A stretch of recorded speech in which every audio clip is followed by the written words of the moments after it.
morning, friends. We are here at CES Motorsport and we're going to be working on the E92 M3 today. If you guys heard in the beginning, the pterodactyl that has been living in my engine bay for the past 2 months, I'm going to do my best to evict the pterodactyl. Going to be doing some maintenance today, refreshing all of the pulleys, all of the belts. I'm going to replace my thermostat and my water pump. Should be a good one. Let's get into it.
Water pump right now.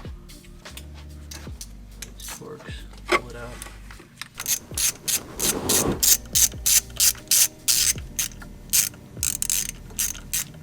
So you can walk the water pump out by using these two little holes, that slots that BMW put in for these Torx bolts. It just pushes it out. That's cool.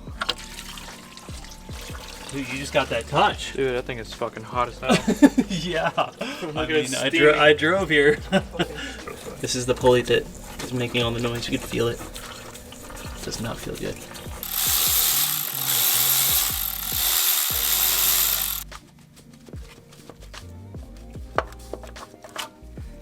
It's so hot. Here we go. There's your thermostat. Incredible.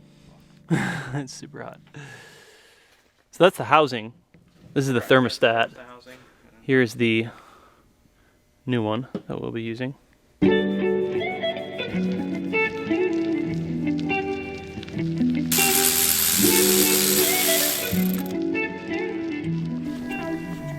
this thing does not spin. It's completely seized.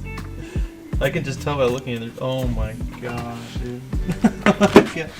This one's like Friction, but it's like, yeah, it's stiff. yeah, Like you just have to push. Dunzo. This one's like smooth. Yeah. Wow.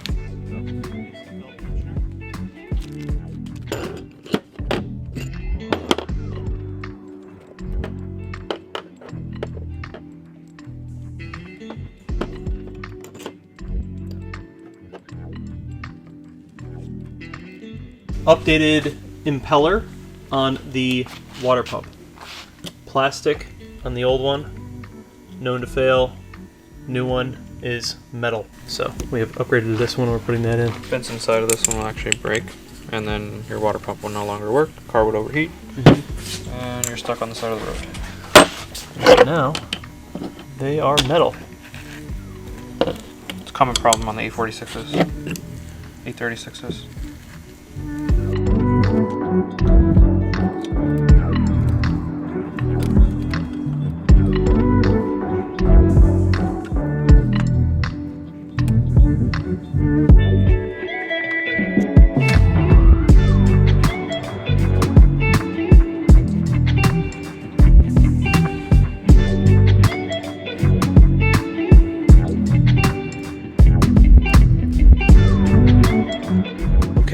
belts and pulleys are in, everything refreshed.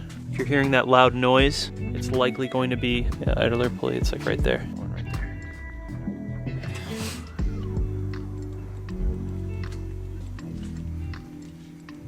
Fan back in. Pulleys and belts done. Thermostat and water pump done.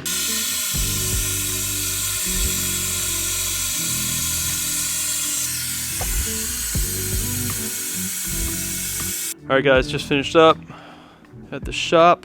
Good friends at CES Motorsport helped out today. I'll have them linked down below if you guys need anything. So she is completely fresh pulleys, tensioners, belts, pump, thermostat. It's gonna be nice, man. Hitting one thing at a time with this maintenance. All right, guys, so I finally evicted the pterodactyl out of my engine bay, and it was the idler pulley. So if you guys are having a sound like that or an issue, it just sounds like a lot of squeaking coming from your S65, or really probably any car, any BMW in general, it's probably gonna be your idler pulley. So everything is fresh and we are good for, I don't know, at least another 75,000 miles. I also made a list of a couple of other things I'm going to be doing. The coolant plug, there's an updated coolant plug that I need to replace on this car. So I'm gonna handle that, and then the low pressure sensor, low pressure fuel pump sensor, I'm gonna be replacing that, and the evap module. Apparently those are three things that go wrong on this car often, so we're gonna take care of that. But I have really been knocking out the majority of all the maintenance stuff that I wanna handle on this car. I personally feel like a lot of the maintenance things people don't really talk about. They talk about modifications, but doing your maintenance is so imperative before modifying the car to a certain extent, because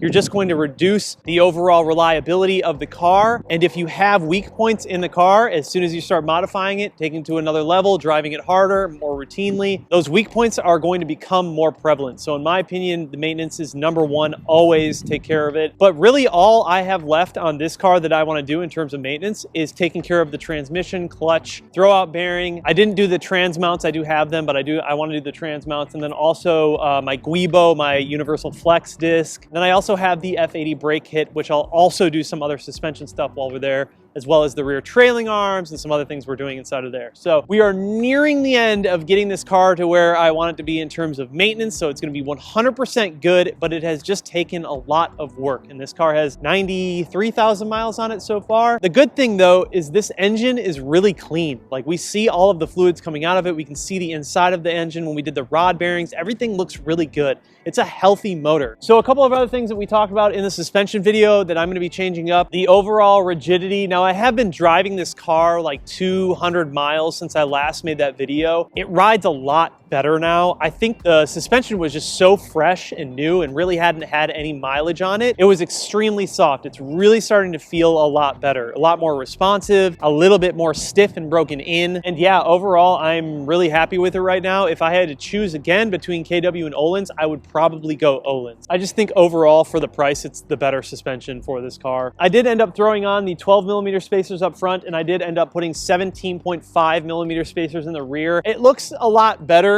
but these wheels are just small for this car. And these are not my wheels that I'm gonna be keeping on this car. These wheels and tires are actually for my 135 build, but I just figured while the 135 is getting body work done, we'd throw them on here, and they look really good. The only problem is I really don't like running spacers, especially to this extent. These are very big spacers, and I'm not a fan of running spacers that wide on a car like this. And the wheel and tire setup, it's just a bit too small for the car. It can take a lot more width and chunk in the tire, especially in the rear. So I will be changing out the wheels and the tires and doing something much more aggressive and, in my opinion, proper for this car. You know, I haven't really done a lot of cosmetic stuff to this car, and I probably won't do a lot of cosmetic stuff to this car. Really, with this build, it's more about getting it to the point where I can just drive the living crap out of it. I have a brand new bumper for this car. I haven't even painted it yet because I'm kind of enjoying the fact that the front and end of the car, I don't have to worry about. I can just drive it and enjoy it. And if I want to do track days, I don't have to like worry about rocks hitting the front. I also have brand new headlight lenses that I didn't put on and stuff like that. So I'm just kind of, honestly, I'm just enjoying the car, and I really do enjoy it. That's exactly what is happening. It's been a lot of fun so far. We got a lot more coming up. It's going to be good. I want to thank you guys for always watching the videos and supporting the channel,